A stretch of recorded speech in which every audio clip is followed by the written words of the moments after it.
Take a look at your screen. Brand new video just into our newsroom showing a Pima County forensics team in just the last hour searching an area off the side of the road near Nancy Guthrie's home. Several deputies were seen, at least one taking pictures, but it's not clear exactly what they are looking for. This new search comes as the backpack seen in these images is now becoming a key piece of evidence for law enforcement as they work to track down Nancy near her home.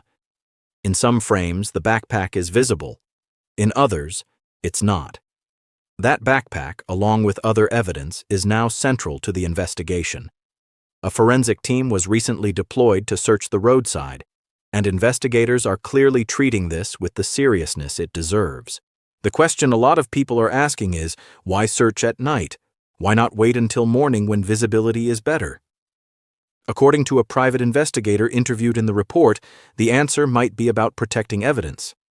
If investigators found something, like gloves, clothing, or other items possibly discarded by the suspect, they may need to recover it immediately. DNA can degrade. Fingerprints can be contaminated by weather, dirt, or animals. So even though it seems unusual, it actually makes sense from a forensic standpoint. Time is of the essence, especially when you're dealing with biological evidence. Let's talk about that backpack for a moment. It's easy to overlook something like that, but investigators don't. The fact that it appears in some images and not in others tells a story. According to the expert, this wasn't just a casual accessory. It likely contained tools, restraints, entry equipment, things used to commit a crime. The suspect may have set it down, removed what they needed, and continued. It's a chilling thought, but it's also the kind of detail that could lead to a breakthrough. Every piece of evidence matters. Now, from a human perspective, I think it's natural to feel a mix of emotions here. There's fear, obviously. A person is missing. A community is shaken. But there's also hope, because law enforcement is clearly working around the clock.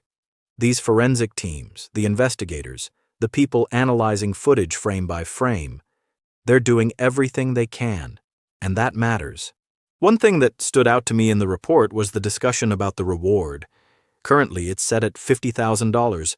The investigator mentioned that smaller rewards, say $10,000 or $15,000, often aren't enough to motivate someone to come forward, especially if it means turning in a friend or family member. But once you cross into the $50,000 range or higher, people start to reconsider. It's not pretty to think about, but it's reality. Money can break loyalty, and in a case like this, that might be exactly what's needed. Should they increase the reward further? It's hard to say. On one hand, a higher amount could definitely shake something loose. Someone out there might know something, a neighbor, a coworker, even a family member of the suspect. On the other hand, investigations also rely on methodical police work, forensic science, and public vigilance.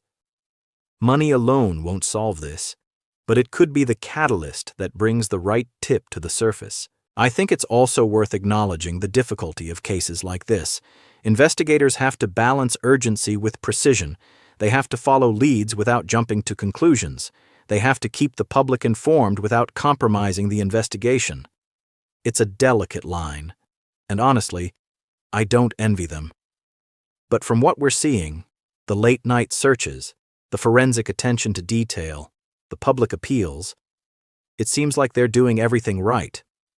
For those of us watching from the outside, it's hard not to feel helpless.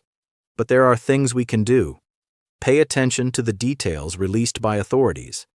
If you live in the area, stay alert. If you see something that doesn't seem right, report it. Sometimes the smallest piece of information, something that seems insignificant, can be the missing link. At the end of the day, this is about a real person. Nancy Guthrie is someone's family member, someone's friend. Behind the forensic analysis and the surveillance footage, there's a human life hanging in the balance, and that's something we shouldn't lose sight of. So where does this leave us? Waiting, hoping, trusting that the people working this case will find the answers. And maybe, just maybe, someone watching this, or someone they know, holds the key to bringing Nancy home. Let's keep her in our thoughts, and let's stay vigilant.